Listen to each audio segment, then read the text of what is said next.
Well, howdy, howdy, howdy, howdy. Welcome one, welcome all. Let me get this thing arranged here. Okay. That's okay. Hey.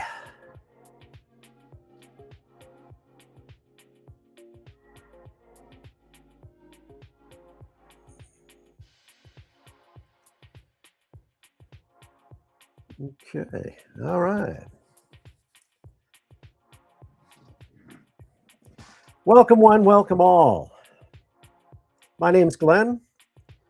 I'm a recovered alcoholic, and this is Aware and Convinced. Welcome in on this Monday. I hope you had a nice weekend. I had an awesome weekend. Awesome weekend. Absolutely. All right. Let me check over here. Bear with me. My monitor. Okay.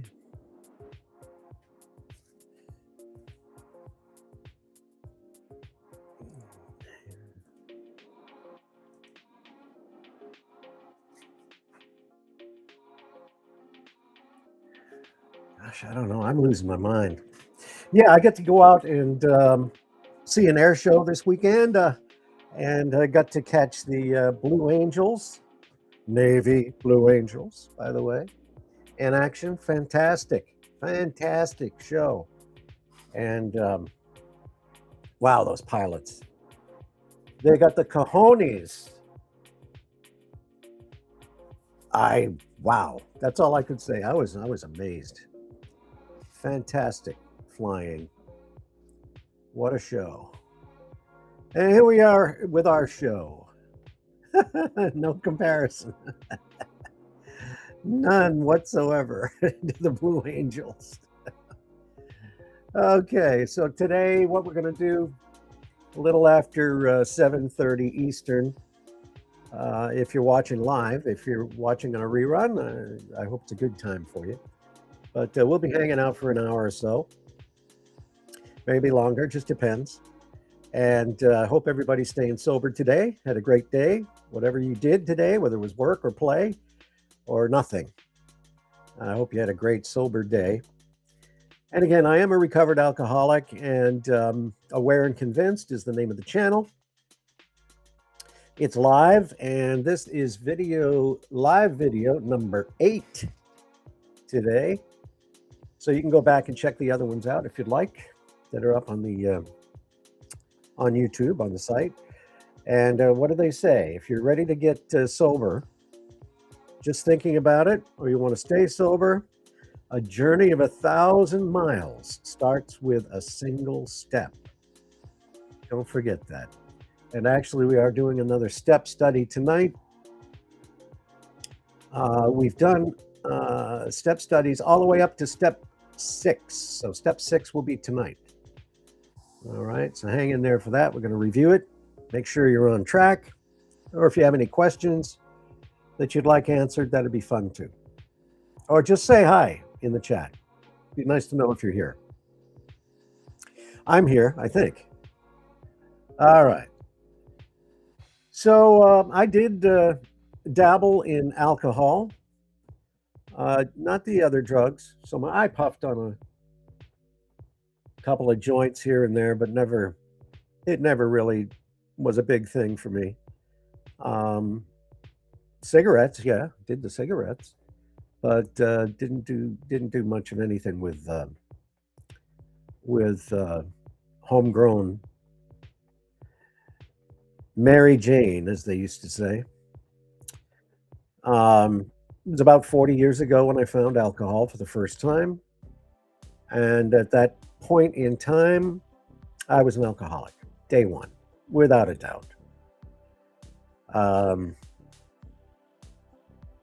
This channel isn't about shame or blame. It's simply about honesty, accountability, and the raw reality of addiction and the powerful hope of recovery. And remember, addiction doesn't have to be alcohol or drugs. It can be anything at all. It could be food. It could be porn. It could be money. It can be whatever. Whatever it is where you went over the line and began to realize some consequences, whether that was through your health or through law enforcement, whatever the consequences that you faced, you stepped over the line. Recovery doesn't ease the pain of the past. It doesn't erase the past, but it gives us a chance to be forgiven for it. That pain will always be there, in my opinion. And remember, this is all my opinion from my almost 15 years now, over 5,000 days in recovery. It gives us a chance to be forgiven for those things that we've done in the past that we are held accountable for. One honest step at a time, one honest day at a time. And if you're new in recovery, sometimes it's one honest minute at a time, where you put up the drink and the drug for good. And that's for good in every sense of the word. So how did I stay sober? Well, that's exactly how I stayed sober. 1 minute at a time, 1 day at a time, 1 hour at a time. All of those individual little segments of time till it built up to weeks, months, and now years. And believe it or not, it's easy. It really is easy. Yeah, you got a few humps to get over, and you do things to educate yourself on. But the bottom line is the program itself is easy. So with a little time, a little help, a lot of commitment, and for some, either a spiritual awakening or lots of education, there is a light at the end of the tunnel. If you want it. But you've got to want it, of course. If you don't want it, well, then go somewhere else. There's plenty of channels out there. All right, but we're recovery. So for me, starting this live stream was a little bit of a challenge. I did have to kind of go through a few different things to get here, but we finally made it, finally got here. I had looked at a lot of other channels out there, and after seeing what was out there, I said, why not? Why not? And if you've looked around at some of the channels that are out there, why not? The more the merrier, right? That's what they used to say. So I did want to create a stream about addiction and recovery because I've been there. And if I can pass along this much little information, this much to you to help you get off the train, then it's worth it. It's been worth it. And I got to tell you, it ain't getting any better out there. It's getting worse. As a matter of fact, where is that? It's over here. Oh, that's no good. It should be, I'm in the wrong place. Let's see. Hang on. Oh, I can do it over here. Hold on just a minute. I think I can. Bear with me.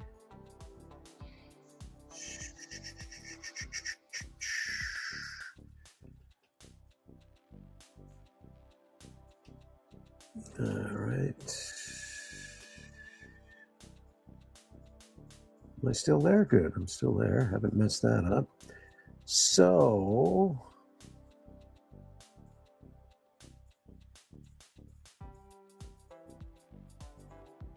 you son of a gun. Where'd it go? All right. Bottom line is, I received an article.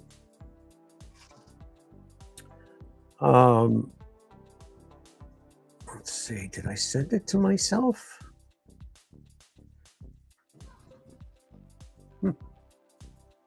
Maybe not. I am so bad when it comes to email. All right. So the article, yeah, it's supposed to be in my email.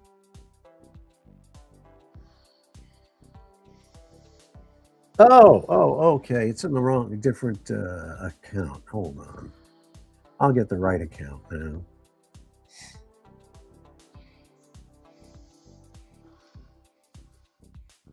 Okay, son of a gun. I thought it was in a different account. There it is here. So, as I said, it's getting worse out there, not better.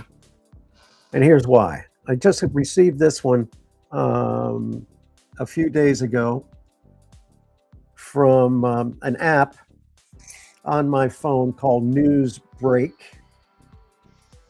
It's in their health tab.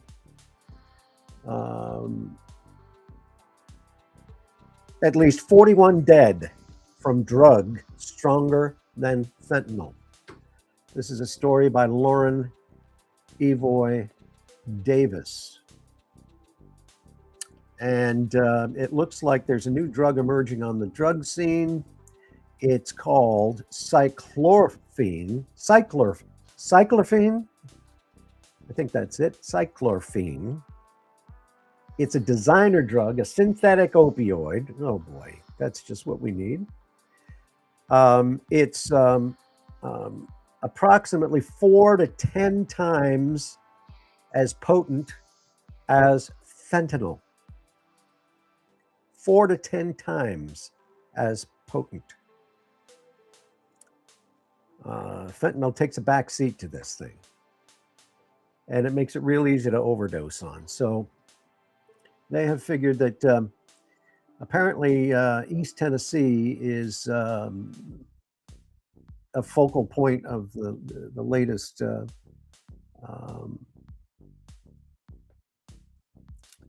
bunch of overdose deaths. East Tennessee, the Knox County Regional Forensics Center linked the drug to at least 41 deaths across 11 counties. East Tennessee between July 25 and February 26.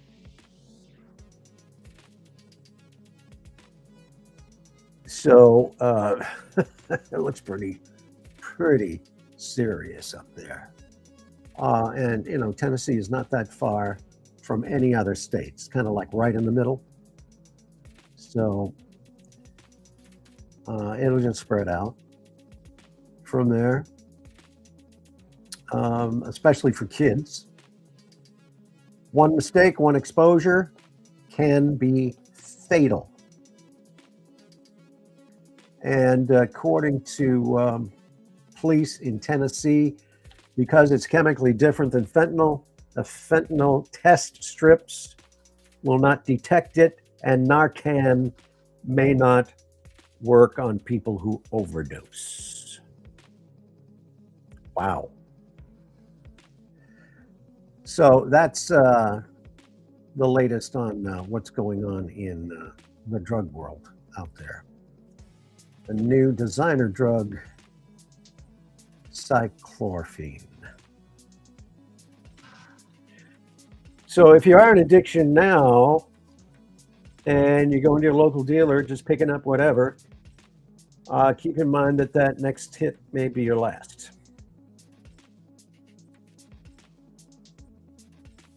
Your next relapse might be your last.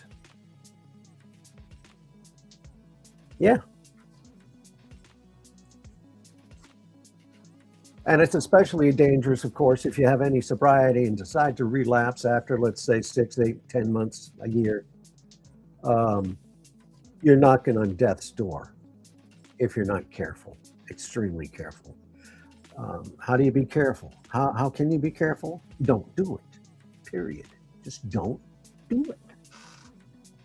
You want to recover? Stay recovered. Okay? It's that easy. It's that easy. So, getting back to what we were talking about here, about the channel, I want you to consider this your refuge, your home away from home, your safe space, however you want to look at it. We're here to help you the best way we can. And I believe, in my opinion, it's with our experience and with a little education help. And just for your own information, some of the resources that I do use, okay, are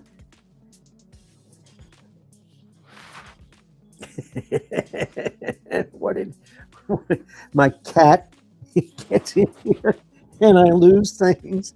Oh, come on, Katie.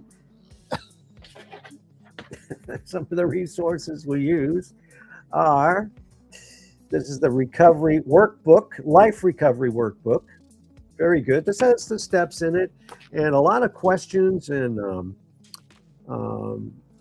articles on the steps. And I love it. It's a great book. Fabulous. Life recovery workbook. Okay. And we are on step, did I say 6 tonight? That's 5. Let's find 6 here. Step 6. So we can talk about that a little bit.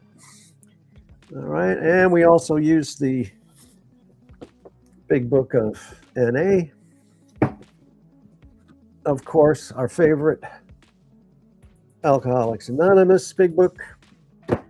And our extra special favorite is, this is the Celebrate Recovery. I'll get it over here in the camera without the reflection. Celebrate Recovery Study Bible. Okay? Because we do the 12 steps based on Christian beliefs.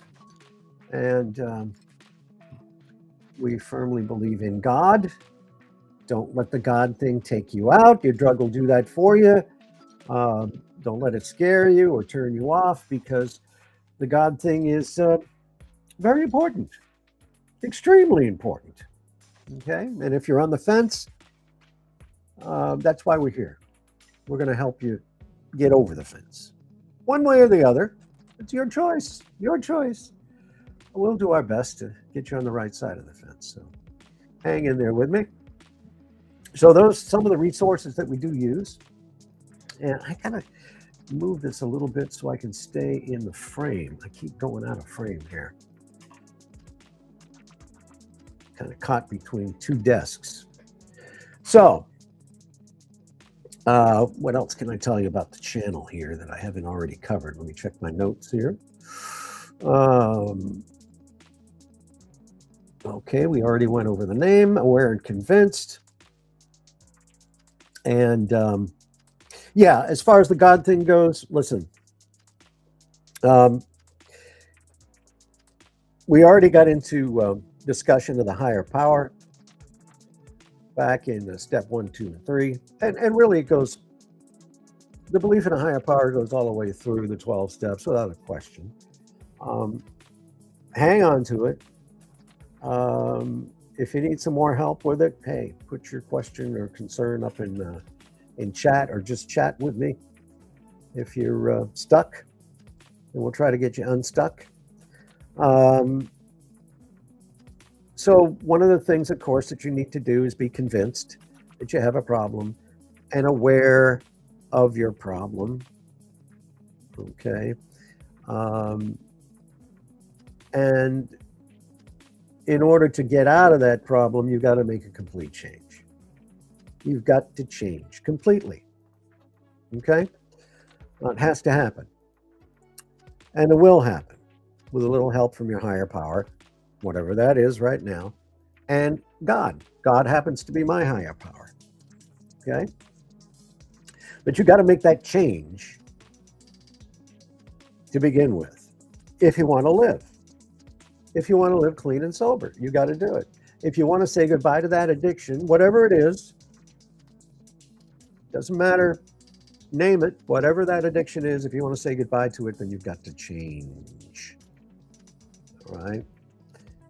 It's happened to millions of others through the 12-step program, or the 8 principles of Celebrate Recovery, which essentially is the 12-step program. They've just combined a couple of the steps into their 8 principles.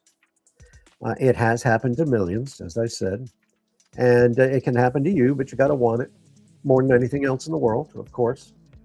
You've got to want that sobriety more than anything, and you've got to put that first. Your desire for recovery is number 1. Before your partner, your significant other, your kids, the job, the paycheck, before the bills, before anything. and especially before your addiction. That's got to come first. And if that desire doesn't come first, then there's a good chance that you won't get it. You might relapse, and if you do, your drug of choice will for sure at some point take you out of the game. And nobody wants that. Nobody wants that. Disagree? Let me know. And as I said earlier, I'm sober. It's a miracle. I am a miracle because my story is a mess. A mess. And if it can happen to me, getting sober, that is, if your life's already a mess, well, welcome to the club. But getting sober and staying sober, if it can happen to me, it can happen for you as well. There's no doubt about it. Okay. We're not going to talk about the technical aspects of addiction. Okay. In other words, I'm not going to lecture you about a biopsychological situation whereby an individual's functionality is dependent on the necessitated reconsumption of a psychoactive substance. No, leave that to Wikipedia. Thank you, Wikipedia. We're just going to talk, no fluff, honest talk about the highs and lows and in-betweens of getting sober, staying sober. Okay. All right, so let me check my notes here to make sure I covered everything. So basically, I mean, I'll get into a little bit of my story along the way here as we go. But, you know, I did have a situation come up in my life when I was relapsing time after time after time after time that I call a significant spiritual experience that happened to me. And from that point on, I haven't had a drink or a drug. And that was almost 15 years ago. And in the meantime, of course, life is not a bowl of cherries all the time. It's not rainbows and unicorns. There are storms, there are troubles, there is pain in life, because hey, life is all of that. Pain and happiness, and somewhere in the middle, if you can get there. I had a very painful event happen to me a couple of years ago, but I didn't pick up. I didn't drink, I didn't drug. God saw me through that. And believe me, God was the only one that could see me through that too. So just for now, know it's possible and believe. Just believe. Have a little faith, right? A little faith. All righty. So one day at a time, one video at a time, whatever it takes, just get there. All right. So as I said last week, it was last week. It was last Thursday. I took the 3-day holiday. I made my own 3-day holiday off. And so we're back at it again. And let's get over here. All righty. So tonight, or today, depending again on what time you're watching this, I want to go over step 6. Step 6. Now, this is right out of AA, the big book of AA. And it's pretty much in all the recovery books, the 12-step program. And of course, step 6, we're entirely ready to have God remove all these defects of character. What the heck does that mean? Well, let's talk about it. Let me ask you something. If you think about, defects of character, I'm not defective, am I?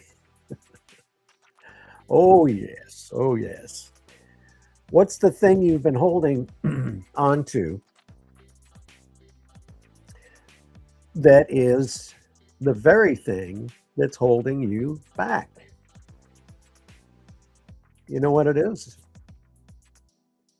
The thing you've been holding on to. It's the very thing that's been holding you back. Think about that. Now, not your addiction, not your past, not your mistakes, but something even deeper, something inside of you. Yeah, think about that. The thing you've been holding on to, the very thing that's holding you back. All right, so I'll answer that question in just a little bit. But, so think about it. Think about it. Talking about step 6, we're entirely ready to have God remove all these defects of character. Okay. So this is where things really start to get real in the course of your sobriety, getting sober, recovery. All right. Step 4, we took a fearless moral inventory. And step 5, of course, you admitted your wrongs to another human being. I wonder how long it'll be before you can admit your wrongs to another AI. Wow.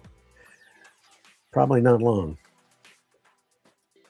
All right, so now comes this sudden shift. You're not just seeing your flaws. You're not just admitting your flaws to someone you trust, but you're becoming entirely ready to let them go. Wow. Just let them go. Yeah. And that word entirely, it's a big word. That's where most of us get stuck because, let's be honest, we don't want to let go of everything. No, I don't want to let go of everything. Some defects feel like protection. Anger feels like strength, gives you strength, right? Control makes you feel safe because I'm in control. I'm in control. I'm the boss. I know what's going on. Makes you feel safe. And pride, that ego, pride feels like dignity. That's right. But step 6, of course, is going to put all of that in perspective and really challenge that illusion. Okay. If you're new here, I do like to sprinkle the channel with some Bible quotes that are fitting regarding step 6. James 4:10 in the New International Version. Humble yourselves before the Lord, and he will lift you up. It's that easy. Humble yourself. Humble. Humility is the doorway to step 6. It's that easy. Open the door. Not humiliation, not shame, but honest surrender. The magic word, surrender. Okay. Why do we hold on to our negativities, defects? Okay. Defects of character, those defects are something that have come along in your life, in my life, that have been learned and reinforced and used for survival along the way. Believe me. Need to survive? Pull out one of those defects. Maybe listen. Maybe you learn to lie to avoid consequences. Oh, yeah. Show me an addict. Doesn't matter what the drug is. Alcohol. Alcohol's a drug too. Show me an addict. I'll show you somebody that's lied. One way or another. A lot of times we used anger to protect ourselves. Becoming selfish. We got selfish in our addiction because we felt neglected.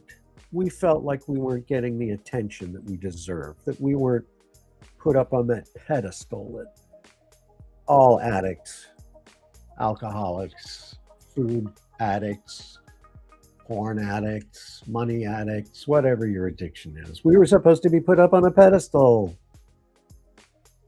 We felt neglected. So recovery basically is going to say, look, trash all that, let go of it, get rid of it. Put the garbage out. But this is how I got by. This is how I survived all this disaster. Well, look, it may have worked for you for a while, but you've crossed over into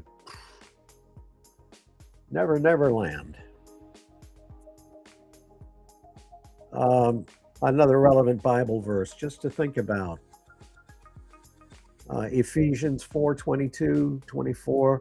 You were taught to put off your old self, to be made new in the attitude of your minds, and to put on the new self, created to be like God in true righteousness and holiness.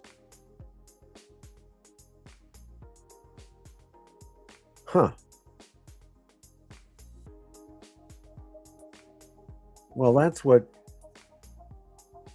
believing in that higher power, whom I choose to call God, says, look, get rid of your old self. That'll make you new in the attitude that you have in your mind. Put on the new self, created to be like God in true righteousness and holiness. In other words, you'll be turned into a new person. Let's face it, that's the bottom line. You'll be totally changed.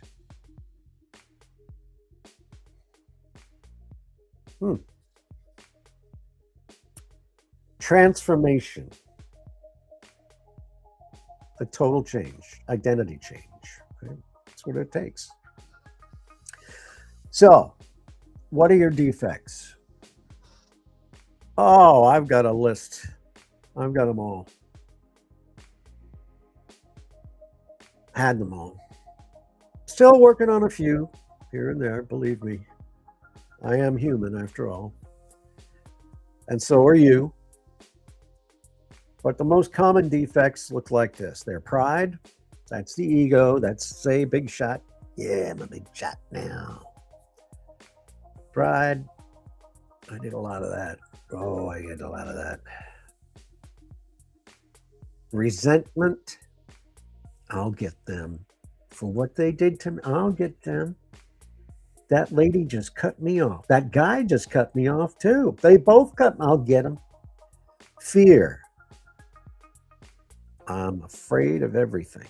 Fear. Dishonesty. Dishonesty. I found a wallet in a Walmart parking lot. He was laying there in the cart. I lifted it up. I said, shall I open it? Do I really want to know what's inside? Would I have the strength to open up the wallet that I found and see there were 10 $100 notes in there? Would I have the strength to turn that wallet in with the money? Oh, man. Well, back in my days of using and abusing, I would open up the wallet and taken the money out, most likely, stuck it in my pocket, and left the wallet right where it was, where I found it. But being a little older and wiser and sober, I didn't even open it. I took the wallet, I brought it in to Lost and Found. I said, look, this was in the card out there. You take it. I don't want it. I don't want to think about it. That's all. Oh, thank you, sir. Thank you so much. Not many people would. Well, some people would. Some people would. So dishonesty is a big one. Selfishness. Selfishness is a big defect. Selfishness. Me first. Me, me, me, me, me, me, me. And I'm not trying to get my voice in shape. Me, me, me, me, me, me, me, me, me. That's selfishness, right? And control is another one. Control. I am in control. I am the boss. I don't care what you say. I am in charge of this whole thing. I know what's going on. I'm in control. No, you're not. No, you're not. It took a long time. Hard. Rock hard. To get it through. I'm not in control.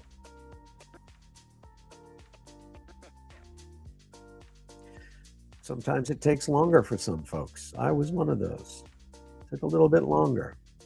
It took me a little bit longer to get rid of all of those. Worked on them. Still working on them. They have a habit of sneaking back in from time to time. So those are not just behaviors, okay? They are patterns, and they show up. Oh yeah, they show up in relationships, decisions, and reactions. Relationships. Oh yeah, they show up in relationships. Burned a lot of bridges there that I regret.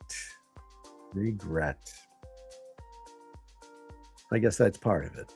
That's part of being in recovery. It's a little bit of regret. Now, it doesn't control my life or anything like that, but it's a little bit of regret in there. Relationships, decisions, the same thing. Decisions that I made, the wrong decisions.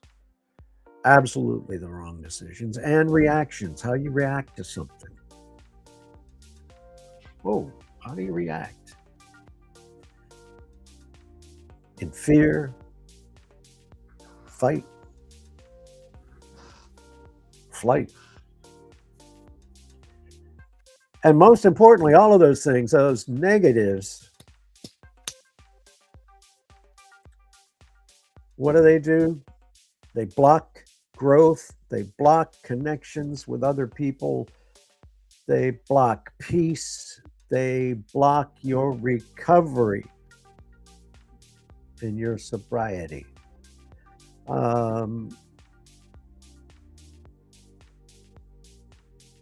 Proverbs 28:13, the New International Version of the Bible says, whoever conceals their sins does not prosper, but the one who confesses and renounces them finds mercy. Yeah.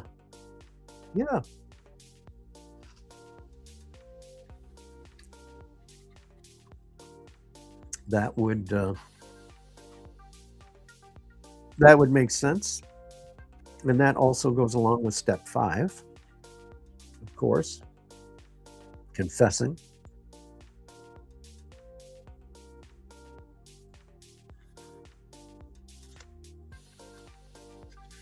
Okay, well, that's good. That's good. I'm just checking some notes here in the Life Recovery workbook.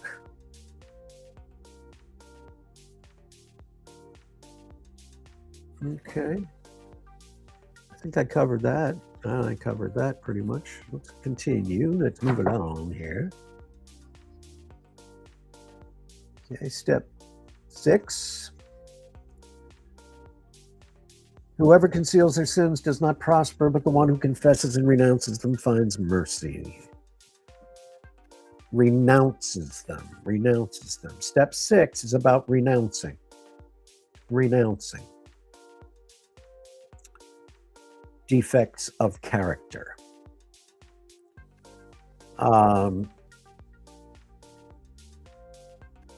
Willing? Are you willing?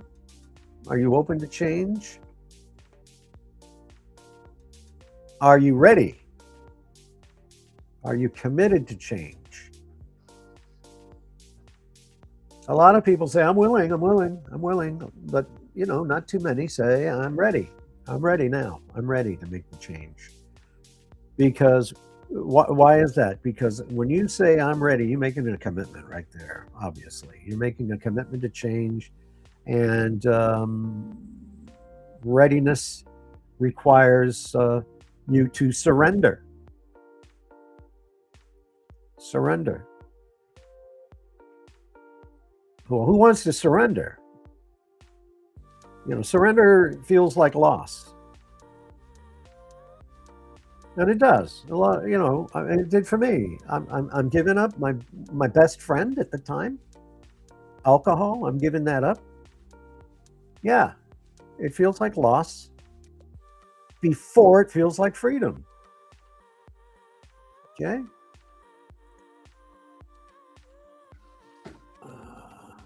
To read this fine print over here coming in on my chat.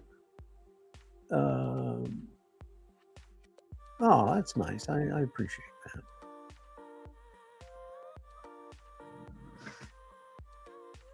All right. Very good. Thank you. And you want to get sober, you got to get ready. Make that commitment. I want to get it. I want it. I need it. I've got to have it. And surrender. Surrender that thing, that addiction. Give it up. All right. Yeah, I had a real fear. I was like, oh my gosh, who am I going to talk to? How am I going to talk to people? What's it going to be like? I'm scared. I'm scared to stop drinking. I'm scared to stop drinking and stop being, followed by blue lights at 3 o'clock in the morning. I'm scared. I enjoyed that. Yeah, I enjoyed it, right? Oh, gosh. All right.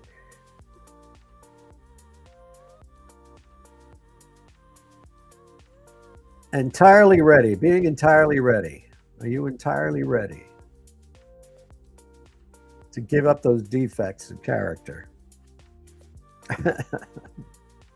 What's that mean? I'm entirely ready. You stop defending your defects. Denial is a river in Egypt.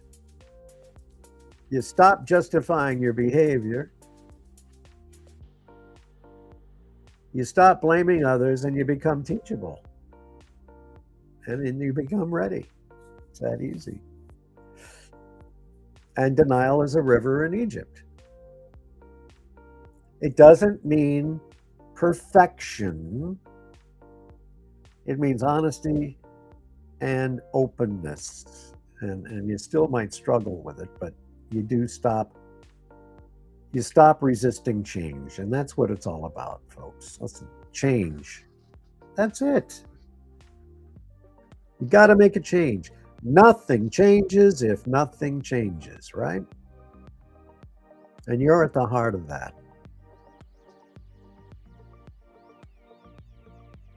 Psalm 51, verse 10. Classic. No, that's not part of it. Create in me a pure heart, O God, and renew a steadfast spirit within me. This is the prayer of step 6. Create in me a pure heart, O God, and renew a steadfast spirit within me. Not fix me overnight. Not, oh, get me out of this. Get me out of this. Lord, I'll never do this again. I'll never do it again. I'll never do it again. No, no, no, no, no. No, this is change my heart. Change my heart.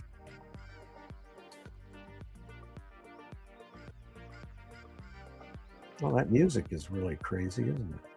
Let's make a change there. Let's get rid of that. I don't know how they do this music. It's very interesting. That's a little better. Anyway.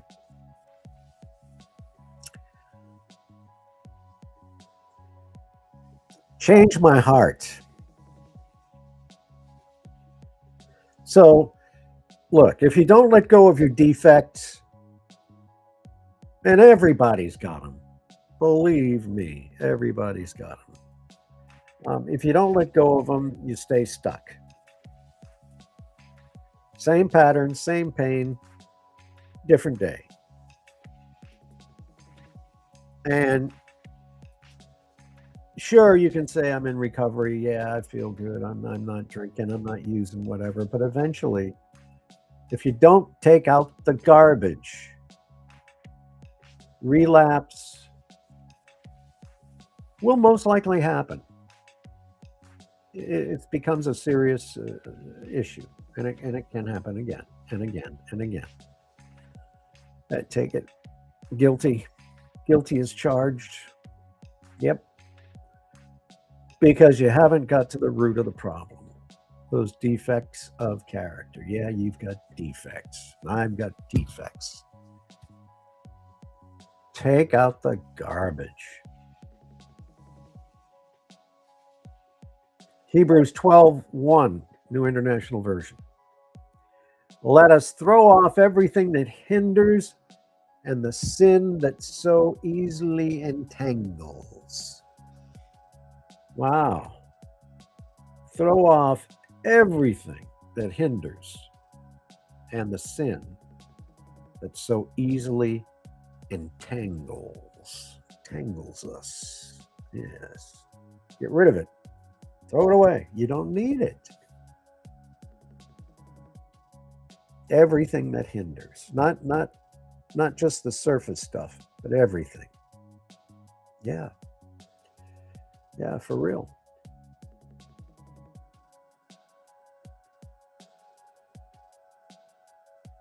Let me take a look at, bear with me here. I want to look at,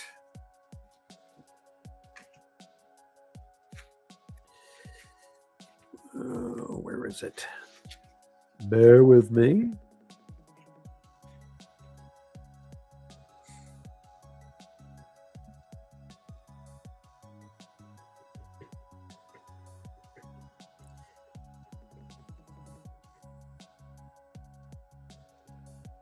So, step 6 and 7 of the AA 12 steps are combined into principle 5 of Celebrate Recovery.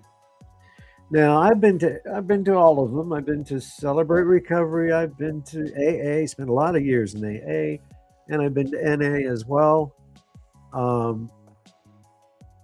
I switched from AA for the most part out to Celebrate Recovery. And that's good. Celebrate Recovery. And for the main reason why all of the steps are still included. But I go to that church, love the people at the church, love the church itself, and the way they preach the gospel. And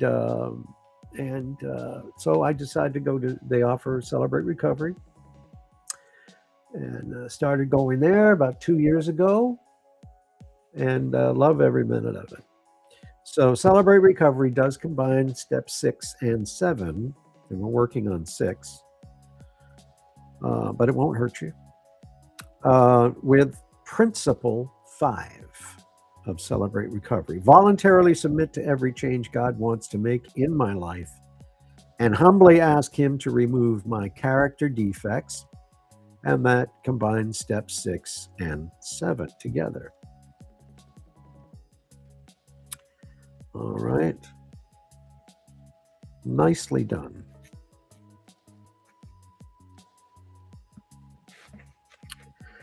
Nicely done. And that's celebrate recovery. Let's see. So step 6, let's look at it over here in the Life Recovery Workbook. We became entirely ready to have God remove these defects of character. Might help to write them down too. They think of it as a pause step. Okay. Reflecting on the information we received about ourselves and completing steps 4 and 5. By making that inventory of ourselves and admitting our faults and shortcomings out loud to another person. Typically your sponsor or someone you trust, pastor, best friend.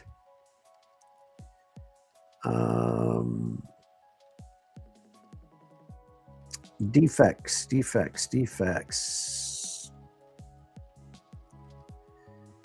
At first glance, it seems obvious that we would, of course, be ready to have our defects of character removed. Why wouldn't we want to be flawless and blameless? Isn't it our goal in the Christian walk to be perfected in the image of Christ? Sure. But you've got to let go. You've got to let go of those defects. Becoming entirely ready.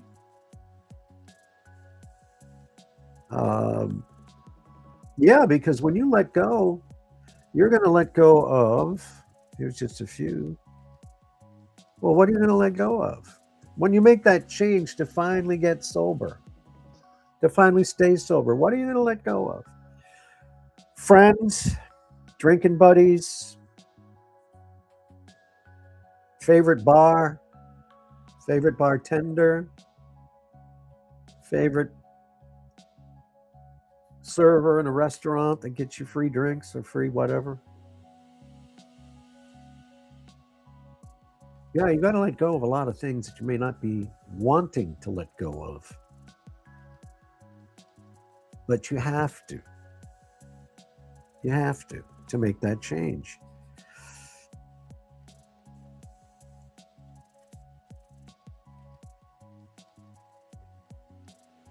Addiction is, let's see, what does it say? Addiction is like that. It can embolden us to act profitably in the beginning, yet it brings grandiosity and arrogance,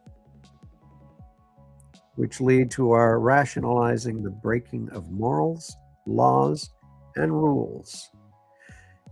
Yeah, I broke a few of those, broke a few hearts along the way because of my defects, which I'm not happy about. As David faced the reality of his sin, he began to see the arrogance of his youth and value of humility. There's that word again. Such humility before God is forged through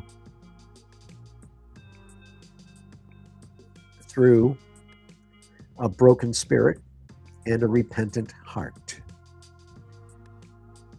Such humility before God is forged through a broken spirit and a repentant heart.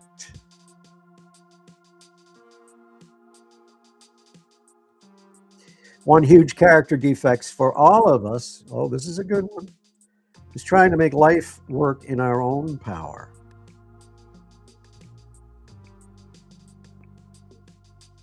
As God says through the prophet Isaiah, you spend your money on food that does not give you strength. Yeah. We often believe in our self-sufficiency, that if we can only fill this hungry hole in our souls with alcohol, food, sex, money, power, or pornography, we'll be satisfied. These turn out to be empty wells, but we keep compulsively running to them. We become addicted and dependent on them. Wow, that's a good paragraph right there. Excellent. We often believe in our self-sufficiency, that if we can only fill this hungry hole in our souls. Whoa. So where did I hear that? Was that Joe and Charlie? I think it was. That addiction, alcoholism, is a soul sickness. How about that? A soul sickness. So true. So true.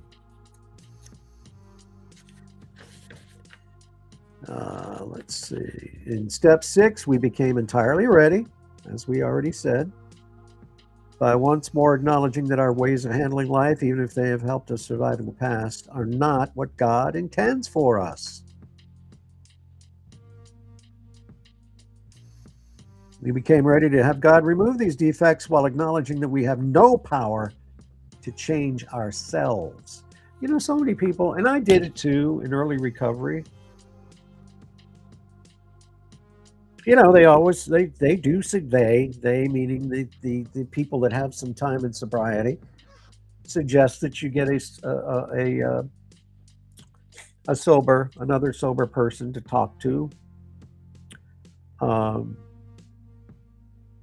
you know, and share with your sponsor.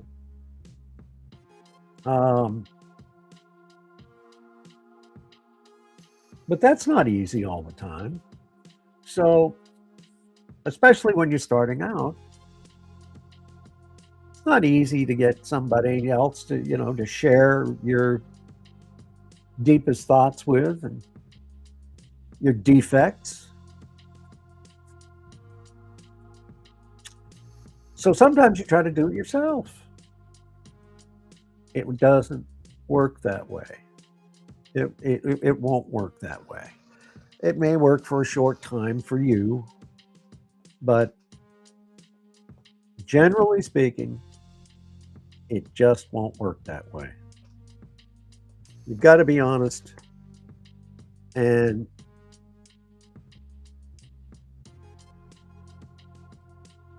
do step 4 and 5 and 6. No, do all of them actually, you know. We become ready to have God remove all these defects while acknowledging that we have no power to change ourselves. I think a lot of people in AA that start AA, NA, or even Celebrate Recovery for that matter, may do the first 3 steps themselves and figure, hey, I can do these 3 steps by myself. I can admit that I was powerless over alcohol or your problem, your addiction, whatever it is, and that, you know, your life had become unmanageable. Yeah, I can admit that. I can admit that, hey, look, I came to believe that a power greater than ourselves could restore us to sanity. Well, I'm sure there's a power out there somewhere that's greater than me and that can restore me to sanity. And step 3, made a decision to turn our will and our lives over to the care of God. AA also adds the care of God as we understood him. So yeah, I can do that. I did that. I turned it over to God. Yeah. Okay, God, you got it? Okay, it's all yours now. But after that step, then it gets really serious after step 3 with 4, 5, and 6 and on.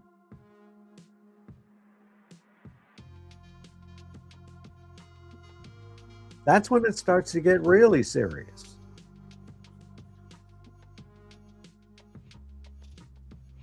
We became ready to have God remove all these defects while acknowledging that we have no power to change ourselves. You cannot do it yourself. You need a group. You need a group like AA, NA, Celebrate Recovery, people that are the same as you and me with an addiction problem. And it's amazing, the sharing. Oh, you did that? Oh, I did that too. You know? Oh, those consequences? Yeah, I had those consequences too. If I drink, if I drink, I have an allergic reaction. I break out in handcuffs. Yeah, I've heard that. Easy to laugh at now.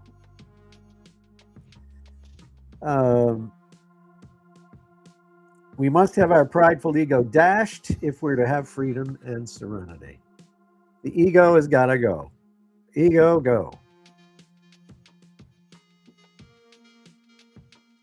And if, after looking at our list of defects, in other words, you are going to make a nice little list of your defects, we embark on our own self-improvement program, we may pour a lot of frantic energy into getting better and trying harder without any real change occurring. Why? The removal of defects is a spiritual surgery that must be accompanied by God's hand, your higher power's hand. We must let go of the struggle, give our will on each defected character, give our will over to God on each defected character, and become open to work His will in our heart. Grasping our complete dependence upon Him for lasting change takes a great deal of humility and willingness. Yeah, it does. It's not easy. It's simple, but it's not easy all the time. You've got to actually change that dependence from yourself to God, your higher power. Wow.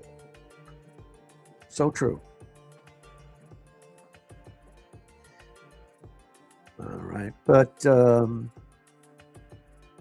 assume that we're to sit around and wait for God to work magic on us. Becoming ready for Him to remove our defects means we develop humility and willingness and become open to behaving and acting differently. Change. That's the bottom line.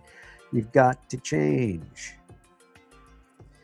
We may be daunted by the prospect of living in a reality with no anesthetic.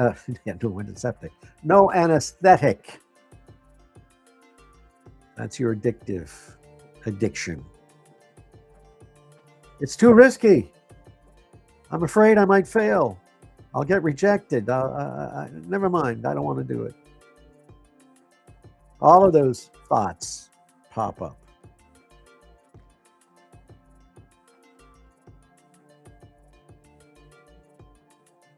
But that's why you've got to change. You've got to change your thinking. Step 6 focuses our attention on being entirely ready. Through Jesus, we're saying to us, if Jesus asked you this question, what was that? Remember when they had those bracelets? What would Jesus do? Whatever happened to that? WWJD, right? It took me a minute to figure that out. What would Jesus do? He might ask the question, would you like to get well?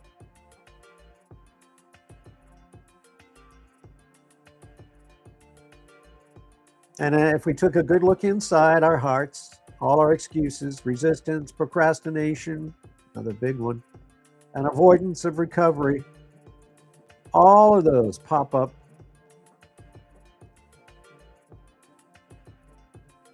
And Jesus doesn't validate our excuses. He challenged the man to get up, pick up his mat, and walk.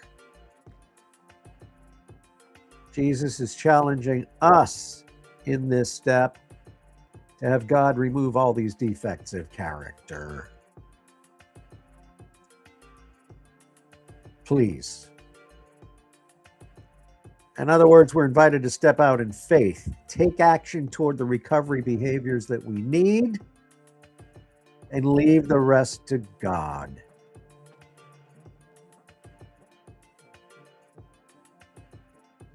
So when Jesus told the guy in the Bible, he says, get up, get your butt up. When the man took action, God's healing took place. When the man took action, healing took place.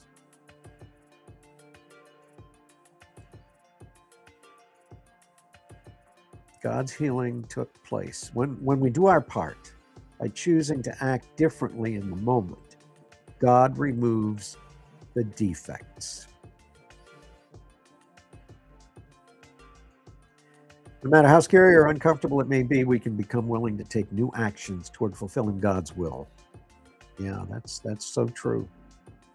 We may not feel like being honest where we've been dishonest. We may not feel like being considerate when we've been selfish. Is the music a little loud? I'm not sure. I can't really tell. I don't have headphones on. I got to get some headphones. We may not feel like being considerate when we've been selfish. We may not feel like courageously facing our problems head on instead of running from responsibility. But when we become entirely ready and are willing to allow God to help us to be and to do what we've been unable to do on our own, amen. When we're willing to do our part by living rightly in the moment, God removes our defects by supplying His power and His Spirit to make these changes in us. And over time, our defects are replaced with character strengths.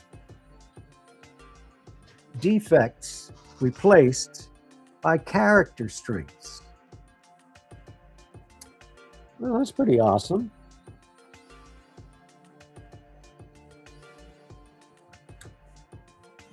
Very awesome.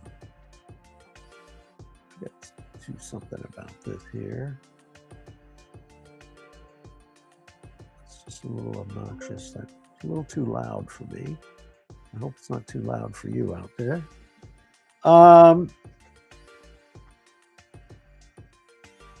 God removes the defects.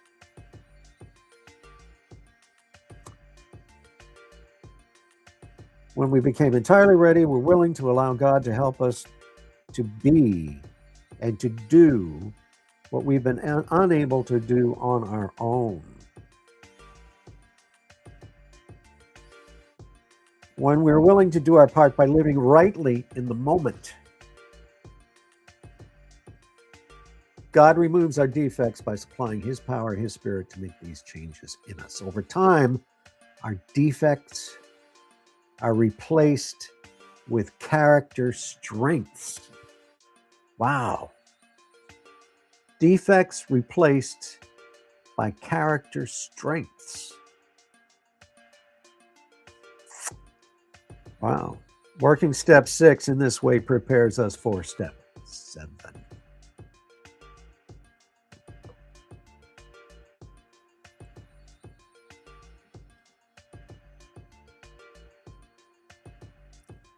So then it asks, this is from the Life Recovery Workbook, just looking at some of the questions for step 6.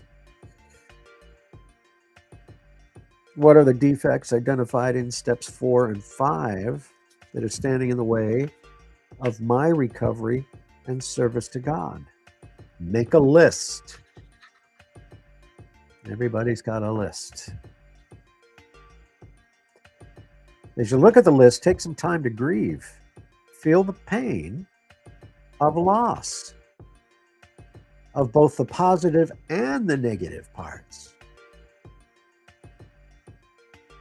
Write about what you will miss about your defects and what you look forward to when these are removed. Wow. Write what you've learned about yourself and seeing the positive and negative parts. And have a burial service. The old has passed away, so burn what you've written. Or rip it up or put it through the shredder. Because they can go away just like that.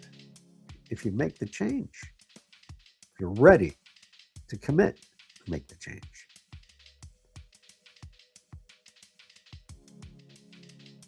Heal the brokenness. How have the last 5 steps prepared me to be entirely ready for God to work in my heart?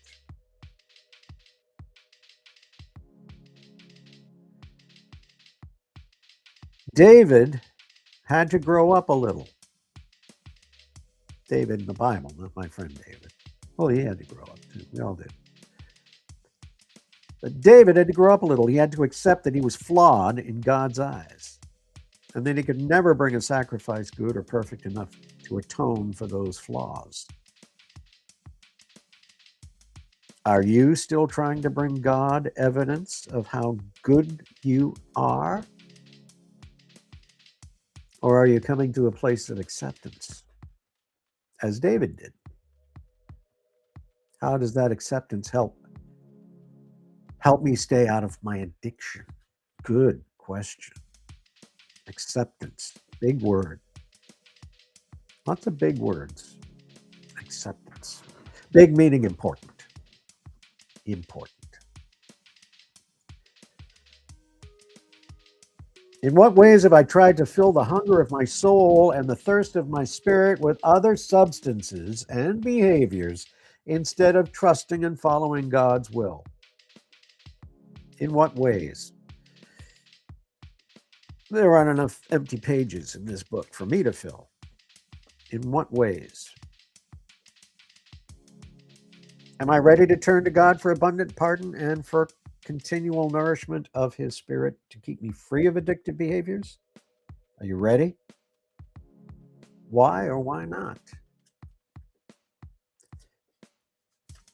Do I believe just in my head that the life God has for me will be more satisfying than the one I've lived under the cloud of addiction?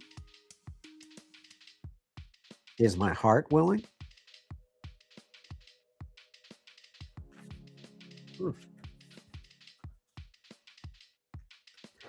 Removing deeper hurts. What deeper problems did my addiction shelter from me? My awareness. Pride, egocentrism, fear, anger, hatred. The arrogance of believing that life should go the way I want it. Sure, that'd be nice, but you are not in control. What difficulties have I suffered due to lack of forgiveness or compassion for others? What difficulties have I suffered due to the lack of forgiveness or compassion for others? Wow, that's a good one. Am I ready to have these defects removed by God? Why or why not? When we're ready, God does His part. Our part is to get rid of the excuses, stubborn resistance, holding on to the familiar, and fear of change. When we clear out these blocks and become entirely ready, it becomes clear that God must do the rest.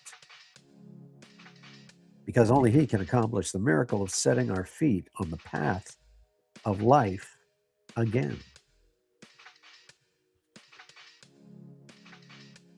What have been my excuses for not moving forward in recovery?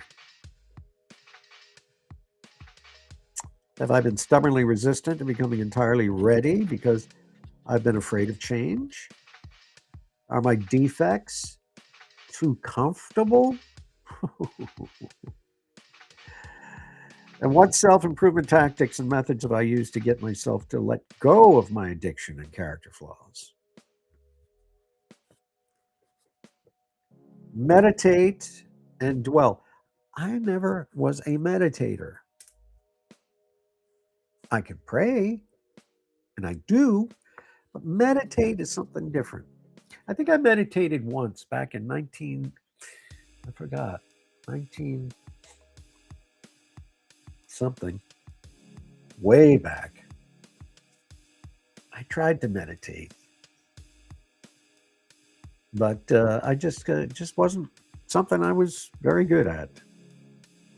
Meditate and dwell on the thought that we are no longer slaves to sin, addictions, sin. For when we died with Christ, we were set free from the power of addictions. Describe the feelings that arise during that time of reflection. I think I thought more when I was trying to meditate than you're supposed to. I think my brain works very strange. I have a strange brain anyway. Ask anybody. Anybody I know, they'll tell you. He's got a strange brain. This is the attitude of step 6. I don't mean to say that I've already achieved these things or that I've already reached perfection, but I press on to possess that perfection for which Christ Jesus first possessed me. Ooh. Philippians 3:12. Think about this. A question. Do you have a vision of the purposes for which God saved you spiritually and took you out of addiction? Well, that's a good one. To be ready to battle means that we are appropriately equipped to meet the enemy. When we're ready to allow God to clean things up, there are battles to be fought that require us to be armed and ready. 1 Peter 4:1 seems to hold the key to what prepares us for battle with our character and our defects. Peter tells us to arm ourselves with attitude of Christ, who was prepared and willing to suffer. For it is when we're willing to suffer that we're ready to stop sinning. Addiction. Are you ready? If not, it's time to become ready. That's some great reading and great questions out of the Life Recovery Workbook. I got this off Amazon. The Life Recovery. They have a Bible also, which is excellent. Excellent. So next time around, we will do step 7. Step 7, which is we humbly asked God to remove our shortcomings. Okay, that'll be next time. Step 7, which will be tomorrow. Oh, no, it won't be tomorrow. Tomorrow is Celebrate Recovery at my church, so I won't be on in the evening. So we'll do it on Wednesday evening. Okay? Step 7. I'm going to put my little marker in there, actually. And we'll put that back up there. If you like anything I said tonight, just hit the like button and then subscribe. And if we come back on Wednesday, it'll be sure and make a note for you to tune in. Get a little recovery going. That would be nice. That'd be good for you, right? It's better in here than it is out there. I'll tell you that as a fact. It's better in here than it is out there. Without a doubt. So I hope you'll join me on Wednesday. And for those of you watching online, whatever day happens to be good for you, you can just go right to step 7 right after I finish here. Not a problem. All the videos are saved up on the channel, Aware and Convinced, and you can check any of those out. I think there's 8 of them up there now. This will be number 8. And on that note, I will bid you a very good night. Stay sober. God bless you. God bless our veterans. And just remember that somebody out there loves you. It doesn't matter how you get sober, how you get clean, just get there. Good night.